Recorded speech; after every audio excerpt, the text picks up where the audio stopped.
আসসালামু আলাইকুম প্রিয় দর্শক, অন্য মঞ্চের আলাপচারিতায় আপনাদের সকলকে আমন্ত্রণ জানাচ্ছি। বাংলাদেশের রাজনৈতিক ইতিহাসে কি নতুন একটি অধ্যায়ের ইঙ্গিত দিলেন শেখ হাসিনা?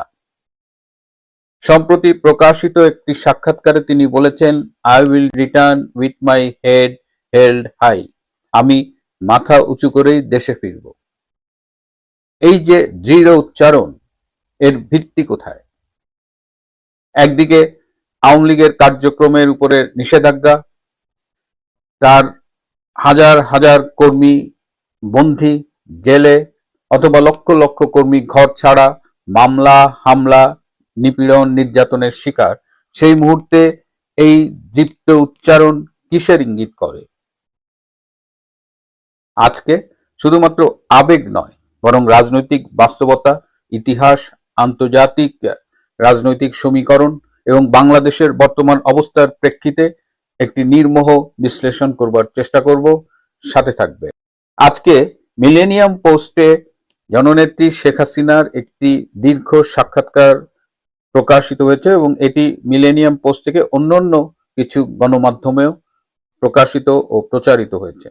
সেখানে আজকে যেহেতু 19শে মে, 1981 সালের 17ই মে তার ঐতিহাসিক প্রত্যাবর্তন ঘটেছিল, সুতরাং আজকে প্রাসঙ্গিকভাবেই তার আবার দেশে ফেরা নিয়েই এই সাক্ষাৎকারে অনেক আলোচনা হয়েছে।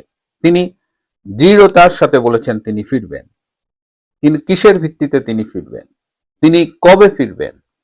আমি গত পরশুদিন 17ই মে একটি এপিসোডে বলেছিলাম যে তিনি এবছরের 2026 সালের ডিসেম্বরের মধ্যে ফিরবে অথবা 2027-এ ফিরবে। অনেকেই আমাকে বলেছেন কেন আমি 2027 বললাম। এই প্রশ্নের কিন্তু চমৎকার একটা উত্তর দিয়েছেন বঙ্গবন্ধু কন্যা শেখ হাসিনা। তিনি বলেছেন তিনি কখন কবে ফিরবেন এক্ষেত্রে সময়টা গুরুত্বপূর্ণ নয়, বরং এক্ষেত্রে তার ফেরার পক্ষে একটি রাজনৈতিক বাস্তবতা গুরুত্বপূর্ণ। সুতরাং বাংলাদেশে তার প্রত্যাবর্তনের সপক্ষে একটি রাজনৈতিক বাস্তব পরিস্থিতি সৃষ্টি হলেই তিনি ফিরবেন। অনেকেই প্রশ্ন করেন যে আওয়ামী লীগ তাহলে কি করছে এই মুহূর্তে। অনেকেরই দেখলাম যে বেশ এই কেউ ক্ষোভের সাথে বলে। সেই প্রশ্নের উত্তরও কিন্তু এই সাক্ষাৎকারে আছে। আওয়ামী লীগ এখন বাংলাদেশ থেকে হারিয়ে যাওয়া গণতন্ত্র পুনরুদ্ধারের সংগ্রামে লিপ্ত। বাংলাদেশ থেকে যে গণমাধ্যমের স্বাধীনতা, মত প্রকাশের স্বাধীনতা, বিচার বিভাগের স্বাধীনতা সবকিছু হারিয়ে গেছে, সবকিছুকে ফিরিয়ে আনার সংগ্রামে আওয়ামী লীগ লিপ্ত। এর বাইরেও আওয়ামী লীগ রাজনৈতিকভাবে সংগঠিত হচ্ছে, আওয়ামী লীগ আন্তর্জাতিকভাবে তাদের যোগাযোগ বাড়াচ্ছে। সুতরাং যারা বলেন আওয়ামী লীগ কি করছে, তাদের জন্য এই প্রশ্নের জবাবটি এর মধ্যেই রয়েছে। তিনি এই সাক্ষাৎকারে বারবার 1981 সালের 17ই মের কাছে ফিরে গেছেন, তিনি ইতিহাসের কাছে ফিরে গেছেন। তিনি বলেছেন যে বর্তমানে যে প্রতিকূল পরিস্থিতির মধ্য দিয়ে আওয়ামী লীগ যাচ্ছে, তিনি আছেন, এর চেয়েও কঠিনতর প্রতিকূল পরিস্থিতির মধ্য দিয়ে তিনি অতীতে গিয়েছেন। সুতরাং এই রকম পরিস্থিতির মধ্য দিয়ে যাবার অভিজ্ঞতা তার রয়েছে। 1981 সালের 17ই মে যখন তিনি বাংলাদেশে ফেরেন, তখনও তার জীবনের প্রতি হুমকি ছিল, তাকে হত্যার হুমকি দেওয়া হয়েছে। তিনি যেন দেশে ফিরতে না পারেন তার জন্য সর্বোচ্চ চেষ্টা করেছেন সেই সময়ের সামরিক জান্তা জেনারেল জিয়াউর রহমান। শেখ হাসিনার প্রত্যাবর্তন ঠেকাতে সেই সময় একটা প্রতিরোধ কমিটি পর্যন্ত গঠিত হয়েছিল, যে কমিটির আহ্বায়ক ছিলেন সেই সময়ের জাতীয় সংসদের স্পিকার মির্জা গোলাম হাফিজ। সুতরাং এটা নতুন কিছু নয়, এবং তিনি ফিরেছিলেন সেই সামরিক জান্তার দুঃশাসনের সময়। সুতরাং তার একদিকে যেমন অভিজ্ঞতা আছে, তেমনি তিনি বলেছেন যে গণতন্ত্র পুনরুদ্ধারের সংগ্রাম, মানুষের অধিকারের সংগ্রাম, মানবাধিকারের সংগ্রাম, এই সব সংগ্রাম ফিরিয়ে আনার জন্য তার সংগঠন লড়াই করছে। তার মানে তার প্রত্যাবর্তন শুধুমাত্র ব্যক্তি শেখ হাসিনার প্রত্যাবর্তন হবে না, বরং তার প্রত্যাবর্তন হবে বাংলাদেশে গণতন্ত্রের প্রত্যাবর্তন। এখন স্বভাবতই প্রশ্ন উঠছে যে বাংলাদেশে তো আওয়ামী লীগের কার্যক্রম নিষিদ্ধ, অনেক নেতাকর্মী কারাগারে, বেশ কয়েকজন দেশের বাইরে, তাহলে আওয়ামী লীগ কিভাবে ফিরবে? এখানে তিনি আবারও ইতিহাসের কাছে ফিরে গেছেন। তিনি বলেছেন যে 1971 সালে আওয়ামী লীগকে নিষিদ্ধ করেছিল সেই সময় পাকিস্তানের জান্তা সরকার, কিন্তু আওয়ামী লীগ কি বসেছিল? আওয়ামী লীগ যদি 1971 সালে সেই নিষেধাজ্ঞা মেনে নিয়ে বসে থাকতো, তাহলে কি বাংলাদেশ স্বাধীন হতো? এটাই তো বাংলাদেশ আওয়ামী লীগের ইতিহাস। আওয়ামী লীগকে নিষিদ্ধ করা যায়, কিন্তু আওয়ামী লীগকে নিষিদ্ধ করে স্তব্ধ করা যায় না। আওয়ামী লীগ তার উপরে যে ঐতিহাসিক দায়িত্ব অর্পিত সেই কাজটি সে করে। এর মধ্য দিয়ে নেতা কর্মীদের একটি মেসেজ দিয়েছেন জননেত্রী শেখ হাসিনা যে তোমরা ভয় পেও না, ইতিহাস তোমাদের পক্ষে। এর বাইরেও আওয়ামী লীগ কিন্তু আন্তর্জাতিক পর্যায়েও ব্যাপক তৎপরতা চালাচ্ছে। তারা একদিকে জাতিসংঘের সাথে, ইউরোপিয়ান ইউনিয়নের সাথে, ইন্টার পার্লামেন্টারি ইউনিয়নের সাথে, বিভিন্ন মানবাধিকার সংগঠনের সাথে তারা কিন্তু তাদের যোগাযোগ অব্যাহত রেখেছে, এবং এই যোগাযোগগুলো কিন্তু বর্তমানে যথেষ্ট কার্যকরভাবেই দেখা যাচ্ছে। এই যে বাংলাদেশের বর্তমানে যে অবস্থা, বাংলাদেশের সংস্কারের নামে জুলাই আগস্টের যে রেজিম চেঞ্জটা করা হলো, সেটি যে একটি ষড়যন্ত্র ছিল, সেটি যে একটি জঙ্গি অভ্যুত্থান ছিল, এটা এখন একদম দিবালোকের মতো পরিষ্কার। এবং বাংলাদেশে যে গণতন্ত্রহীনতার মধ্য দিয়ে এই মুহূর্তে যাচ্ছে, সেই বাংলাদেশ যেখানে মানবাধিকার নাই, যেখানে মত প্রকাশের স্বাধীনতা নেই, যেখানে মানুষের অধিকাংশ মৌলিক অধিকারই বিঘ্নিত, সেখানে আন্তর্জাতিক এই সংগঠনগুলো কিন্তু ক্রমশ সোচ্চার হচ্ছে। এবং এই যে আন্তর্জাতিক মহলের সাথে যোগাযোগ, এটা আওয়ামী লীগ কিন্তু খুব কার্যকরভাবে চালিয়ে যাচ্ছে। এই সাক্ষাৎকারেও আমরা সেটা দেখতে পেয়েছি। তিনি বাংলাদেশের অর্থনীতি, তার আমলের উন্নয়ন এবং বর্তমানে যে হামের মহামারী চলছে সেটি নিয়েও কথা বলেছেন। তার আমলে যে অর্থনৈতিক অর্জন এবং বর্তমানে যে এই হাম 2026 সালের মধ্যে বাংলাদেশকে হাম মুক্ত ঘোষণা করার একটা চেষ্টা চলছিল শেখ হাসিনা সরকারের আমলে, কিন্তু আজকে আমরা দেখছি প্রায় 500-র মতো শিশু অলরেডি মারা গেছে, হাজার হাজার শিশু মৃত্যুর সাথে লড়াই করছে। তার মধ্যে অসংখ্য আইসিইউতে আছে এবং আইসিইউ বেড না পেয়ে তারা মানে একটা বিধিকিস্ত্রী অবস্থা বাংলাদেশে। তিনি সেই কথাটি বলেছেন বাংলাদেশের জনস্বাস্থ্য নিয়ে। এবং শেখ হাসিনা, আপনারা নিশ্চয়ই মনে আছে, ভ্যাকসিনের সাফল্যের জন্য তার সরকার দুইবার আন্তর্জাতিকভাবে পুরস্কার লাভ করেছিল, ভ্যাকসিন হিরো। সেই কথাটি তিনি খুব ভালোভাবেই এই সাক্ষাৎকারে তুলে এনেছেন।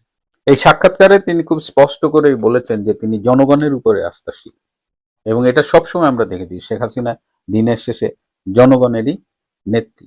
তাহলে এই সব মিলিয়ে এই সাক্ষাৎকারটা যদি বিশ্লেষণ করে সাম আপ করি, তাহলে দেখা যাবে যে তার এই আত্মবিশ্বাসের যে ভিত্তি, তার মধ্যে রয়েছে তার ইতিহাস তার পক্ষে, তার তৃণমূলে যে সংগঠনটি রয়েছে আওয়ামী লীগের, ভেরি স্ট্রং একটা অর্গানাইজেশন গ্রাসরুট লেভেলে, এটি তার ফিরে আসার পক্ষে একটা স্ট্রং পিলার হিসেবে কাজ করছে। তার আমলে করা উন্নয়নও তার পক্ষে, এবং সেই উন্নয়নগুলোর কথা কিন্তু তিনি বলেছেন যে উন্নয়ন ন্যারেটিভ, বর্তমান সরকার, ইউনূস সরকার, এগুলো তো মানুষ দেখছে, এবং শেখ হাসিনার 15 বছর দেখেছে।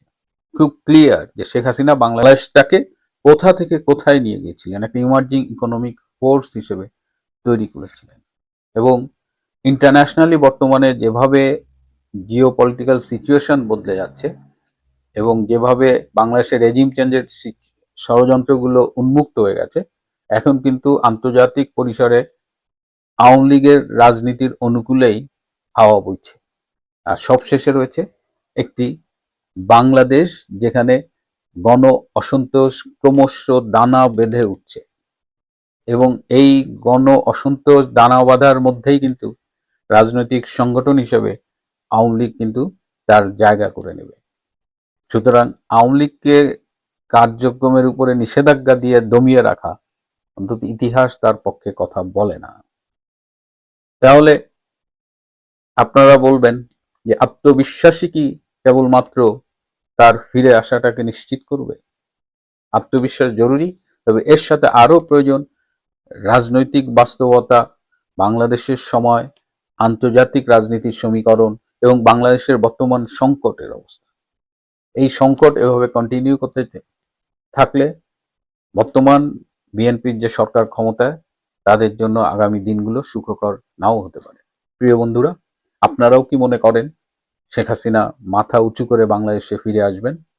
আপনারা কমেন্টে আপনাদের মতামত জানান। আজ এ পর্যন্তই। ভালো থাকবেন, সুস্থ থাকবেন, তার চেয়েও জরুরি হলো নিরাপদে থাকবেন। সবাইকে অনেক ধন্যবাদ। এই ভিডিওতে একটা চমৎকার পরিসংখ্যান দেব। এই ভিডিও দেখার পর অনেকেই ভ্রু কুচকাবেন, অনেকেই নাক ছিটকাবেন, এটা আপনাদের ব্যক্তিগত বিষয়। আশা করি এই ভিডিও দেখার পর অনেকের বোধ শক্তি উদয় হবে, এটা আমার বিশ্বাস। 5 আগস্টের পর আওয়ামী লীগকে একই সাথে অনলাইন কিংবা অফলাইন প্রত্যেকটা জায়গায় প্রাসঙ্গিক রেখেছে বাংলাদেশ ছাত্রলীগ। আকাশের চন্দ্র সূর্য যেমন সত্য, একথাও চন্দ্র এবং সূর্যের মতোই সত্য। 5 আগস্টের পর থেকে রাজপথে ছাত্রলীগ যে ভূমিকা রেখেছে সেটার প্রশংসা করে শেষ করা যাবে না। এক্ষেত্রে ছাত্রলীগের বর্তমান সভাপতি এবং সাধারণ সম্পাদক অবশ্যই তাদেরকে কৃতিত্ব দিতে হবে। পাশাপাশি ঢাকা শহরের প্রত্যেকটা ছাত্রলীগের নেতাকর্মী ছিলেন, তাদেরকেও কৃতিত্ব দিতে হবে। এবার আসেন অ্যাকচুয়াল পরিসংখ্যানে। ঢাকা মহানগর উত্তরে আওয়ামী লীগের সকল সহযোগী সংগঠন এবং অঙ্গ সংগঠন এবং বিভিন্ন পেশাজীবী সংগঠনের কতগুলা কমিটি আছে? আচ্ছা, সব সংগঠনের হিসাব বাদ দেন, শুধুমাত্র আওয়ামী লীগ, ছাত্রলীগ, যুবলীগ এবং স্বেচ্ছাসেবক লীগ, এই 4টা সংগঠনের হিসাব করি, কারণ এই 4টা সংগঠন সবসময় মূল ভূমিকায় থাকে। আমি আবারও বলছি, আওয়ামী লীগ, যুবলীগ, ছাত্রলীগ, স্বেচ্ছাসেবক লীগ, 4টা বৃহৎ সংগঠন। ঢাকা মহানগর উত্তরে সর্বমোট থানা কয়টি জানেন আপনারা? যেমন উত্তরা পশ্চিম থানা, উত্তরা পূর্ব থানা, তুরাগ থানা, দক্ষিণ খান, উত্তর খান, খিলক্ষেত, বিমানবন্দর, গুলশান, বনানী, ভাটারা, বাড্ডা, কাফরুল, পল্লবী, মিরপুর, শাহালি, রূপনগর, দারুসালাম, আদাবর, মোহাম্মদপুর, তেজগাঁও শিল্পাঞ্চল, শেরেবাংলা নগর এবং হাতিরঝিল। টোটাল থানা 22টি। 22টি থানাতে ছাত্রলীগ, যুবলীগ, স্বেচ্ছাসেবক লীগ এবং আওয়ামী লীগের কমিটি আছে। এবং পাশাপাশি ঢাকা মহানগর উত্তরে ওয়ার্ড সংখ্যা 54টি এবং এই 54টি ওয়ার্ডেও ছাত্রলীগ, যুবলীগ, স্বেচ্ছাসেবক লীগ এবং আওয়ামী লীগের কমিটি আছে। ঢাকা মহানগর উত্তরে কলেজ সংখ্যা আনুমানিক, যদি ভুল না করে থাকি, 9টির মতো, 10টি হতে পারে। মিরপুর বিশ্ববিদ্যালয় college, Bangabandhu college, IST college, homeopathy college, Dhaka polytechnic institute, ceramic college, Mohammadpur কেন্দ্রীয় college, Maqbul Hossain college, graphic arts college, যদি ভুল না করে থাকি বাদ যেতে পারে। টোটাল 9টি কলেজ। এই 9টি কলেজ আমি বাদ দিলাম, এদেরকে হিসাবের মধ্যে রাখার প্রয়োজন নাই। এখন আসেন, সর্বমোট থানা থাকে 22টি এবং ওয়ার্ড থাকে 54টি। শুধু থানা এবং ওয়ার্ডের হিসাব যদি করি তাহলে টোটাল ইউনিট দাঁড়ায় 76টি, অর্থাৎ 76 জন সভাপতি এবং 76 জন সাধারণ সম্পাদক। টোটাল 152 জন, আমি 52 জন বাদ দিলাম, তার মানে 100 জন সভাপতি এবং সাধারণ সম্পাদক টোটাল 76টি ইউনিট থেকে আমি ধরে নিলাম। এবং এই যে 100 জন সভাপতি এবং সাধারণ সম্পাদক, যারা মোটামুটি সবাই সচ্ছল অর্থনৈতিকভাবে এবং রাজনৈতিকভাবে, তারা মোটামুটি অনেকটাই প্রভাবশালী বিগত 15 বছরে ছিলেন, এটা তো অস্বীকার করতে পারবেন না। 150 জনের মধ্যে 100 জন মোটামুটি প্রভাবশালী ছিলেন, এটা সত্য কথা। শুধুমাত্র একটা সংগঠন, উদাহরণ যদি আমি ধরি ছাত্রলীগ, শুধুমাত্র 100 জন ছাত্রলীগের সভাপতি এবং সাধারণ সম্পাদক হয়ে থাকে, তাহলে যুবলীগ, স্বেচ্ছাসেবক লীগ, আওয়ামী লীগ, প্রত্যেকটা সংগঠনে যদি 100 জন করে সভাপতি এবং সাধারণ সম্পাদক থেকে থাকে, আছেন রানিং সচ্ছল, তার মানে টোটাল সংখ্যা দাঁড়ায় আওয়ামী লীগ 100 জন, যুবলীগ 100 জন, স্বেচ্ছাসেবক লীগ 100 জন, ছাত্রলীগ 100 জন, তার মানে 400 জন সভাপতি এবং সাধারণ সম্পাদক রানিং ঢাকা শহরে আছেন কাটছাট করে, শুধুমাত্র ঢাকা মহানগর উত্তরে। এবার আসা যাক ঢাকা মহানগর দক্ষিণ। ঢাকা মহানগর দক্ষিণের ক্ষেত্রে কলেজের হিসাব আমি বাদ দিলাম উত্তরের মতো। ঢাকা মহানগর দক্ষিণে থানার সংখ্যা 27টি, যেমন Ramna, Shahbag, Paltan, Motijheel, Wari, Sutrapur, Kotwali, Lalbagh, Chawkbazar, Hazaribagh, Kamrangirchar, Dhanmondi, Kalabagan, New Market, Jatrabari, Shyampur, Kadamtali, Demra, Sabujbagh, Khilgaon, Bangshal, Gendaria, Ramna Model, Mugda, Rampura, Shahjadpur এবং সূত্রাপুর। পাশাপাশি ঢাকা মহানগর দক্ষিণে ওয়ার্ডের সংখ্যা 75টি। তাহলে ঢাকা মহানগর দক্ষিণে 27টি থানা এবং 75টি ওয়ার্ড। শুধুমাত্র থানা এবং ওয়ার্ডের হিসাব করলে মোট ইউনিট সংখ্যা দাঁড়ায় 102টি। 102টি ইউনিট বাদ দেন, আমি ধরলাম এখান থেকে 50টি ইউনিট পাওয়ারফুল, তাহলে 50টি ইউনিটের সভাপতি এবং সাধারণ সম্পাদকের সংখ্যা 100 জন, যারা প্রত্যেকেই অর্থনৈতিকভাবে সচ্ছল।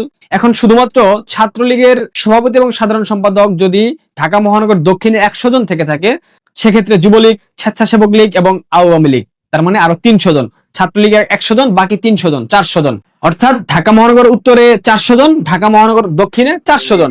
শুধুমাত্র ঢাকা মহানগর উত্তর এবং দক্ষিণ মিলিয়ে অনেক কাটছাট করার পর এই সভাপতি এবং সাধারণ সম্পাদকের সংখ্যা দাঁড়ালো 800 জন।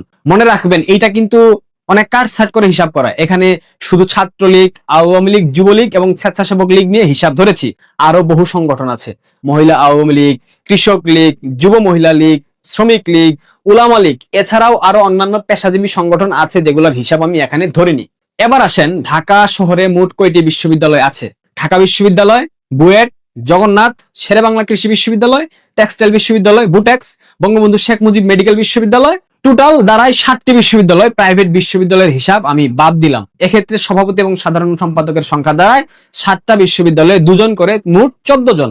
এবার হিসাব করেন ঢাকা শহরের ঐতিহ্যবাহী 7 কলেজ, যেমন ঢাকা কলেজ, ইডেন মহিলা কলেজ, তিতুমির কলেজ, কবি Nazrul college, Badrunnesa college, Suhrawardy college এবং মিরপুর সরকারি বাংলা কলেজ। এইখানে সভাপতি এবং সাধারণ সম্পাদকের সংখ্যা 2 জন করে, মোট দাঁড়ায় 14 জন।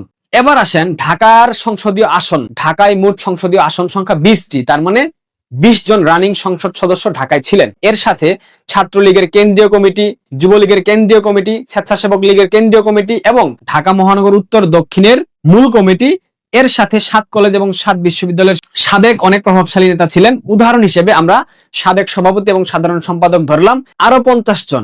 এবার সর্বমোট হিসাব এক নজরে দেখে নেওয়া যাক। ঢাকা মহানগর উত্তর এবং দক্ষিণ মিলিয়ে 4টি সংগঠনের রানিং সভাপতি এবং সাধারণ সম্পাদকের সংখ্যা দাঁড়ায় 800 জন। 7 কলেজের সভাপতি এবং সাধারণ সম্পাদকের সংখ্যা দাঁড়ায় 14 জন। 7 বিশ্ববিদ্যালয়ের সভাপতি এবং সাধারণ সম্পাদকের সংখ্যা দাঁড়ায় 14 জন। তৎকালীন সংসদ সদস্য 20 জন। সর্বমোট রানিং প্রভাবশালী নেতা 848 জন, ধরে নিলাম 850 জন।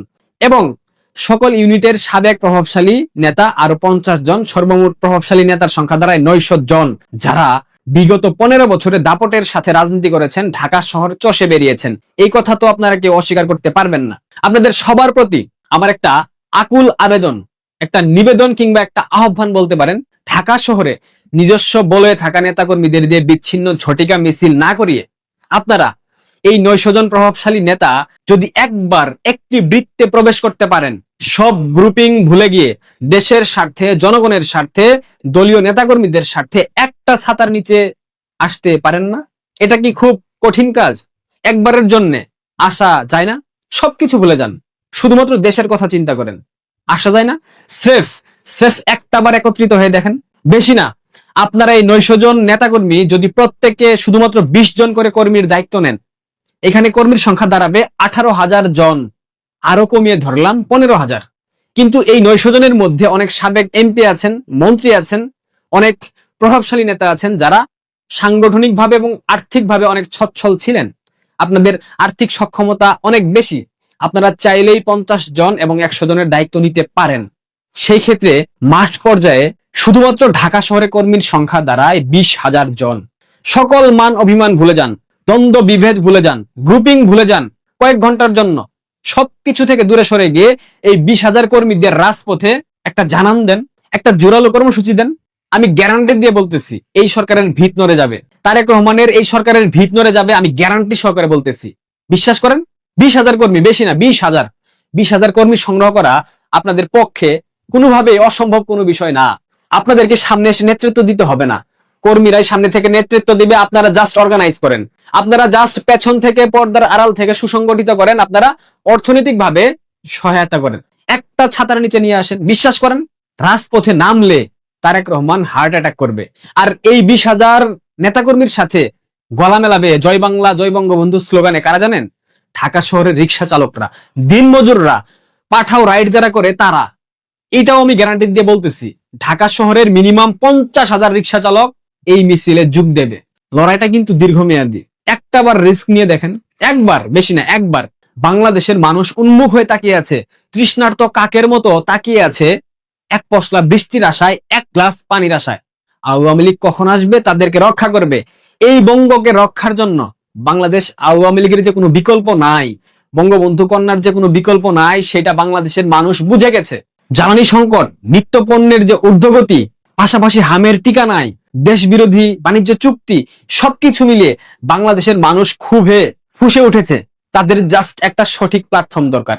সিরিয়াসলি বলতেছি, একবার জানান দেন, 20,000 নেতাকর্মী ঢাকা শহরে উপস্থিত করেন, একটা প্ল্যাটফর্ম ক্রিয়েট করেন, সেখানে আপনারা গ্রুপিং বাদ দিয়ে কয়েকটা গ্রুপে বিভক্ত হয়ে একটা অর্গানাইজ করেন, একটা প্রোগ্রাম। তারেক রহমান ভয়ে কাবাকাবি শুরু করবে। একটা বার ঠান্ডা মাথায় চিন্তা করে দেখেন, দেশের স্বার্থে যদি এইটুক স্যাক্রিফাইস করতে হয়, তাতে খুব বেশি ক্ষতি হবে বলে আমি মনে করছি না। আশা করি ভেবে দেখবেন। ভালো থাকবেন, পারলে ভিডিওটা অনেক শেয়ার করবেন।